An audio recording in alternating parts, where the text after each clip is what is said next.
Hello guys, welcome back to our channel. Today I'm going to show you how to log into your Twitter, which is formerly known as X. Simply launch your X app,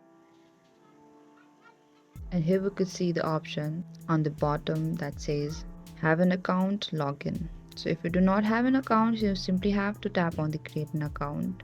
So here we are required with our email or username, so you can write any of them. If you do not know your email or username, you can also write your phone number and tap on the next, and you are required with your password as well. But if you don't remember your password or if you lost your access to your password, then you can simply tap on the forgot your password and Twitter will send you a code in your email or your number on which you have set it on. So tap on the login, and you can save password to Google also. So tap on the save or never, however you want to.